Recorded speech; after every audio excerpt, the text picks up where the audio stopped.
Welcome everybody to another Screencast-O-Matic. I want to wish everybody a happy FAFSA day today. For those of you who don't know,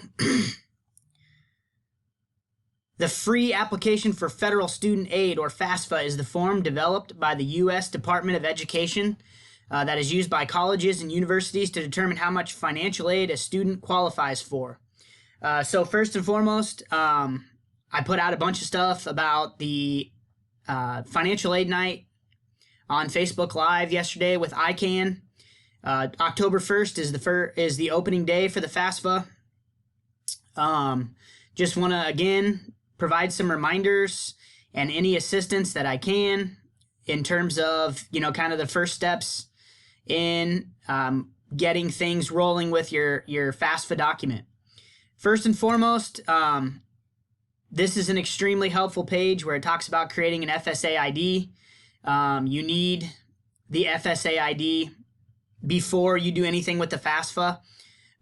Both the student and the parent need to create an FSA ID, and this is a password, an ID, whatever you want to call it, that you're going to need every single year that you fill out the FAFSA. So this is something that's very important for you to store away in a safe place so that you can use it year after year. The other thing that I've sent out multiple times is a checklist.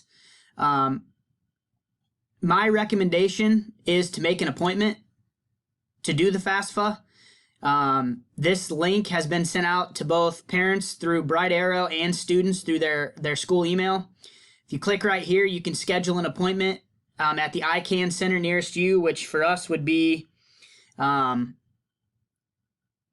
Coralville on Oakdale. The center is actually on Oakdale Boulevard. It's really easy to find. So get an appointment as quickly as you can, because there are some financial aid priority deadlines for certain schools, especially Iowa, Iowa State, and UNI. If students have questions on those priority deadlines, I'm going to email those out today so that you have easy access to see, what the deadline is for whatever school that you're interested in. But again, after you've made the appointment, this is an extremely helpful document so that you know what you need to have with you in order for the filling out of the FAFSA to go smoothly. Again, one thing for sure is to get that FSA ID created. That is something I can help with. The FAFSA, I can help, but I would highly recommend an appointment. Gives you an idea. The appointment times are 45 to 90 minutes, depending on, how many students you're renewing the FAFSA for. If you're doing it for the first time, one new student, which would be, students that are planning to attend college in the fall of 2021, you're looking at 45 minutes. But remember, if you have, students that are currently taking courses, let's say that you have a student that's going to be a sophomore plus, a graduating senior, then you're going to be putting them on the same FAFSA.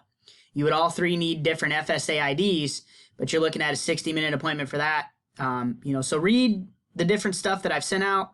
If you have questions, let me know. But once again, happy FAFSA day and good luck.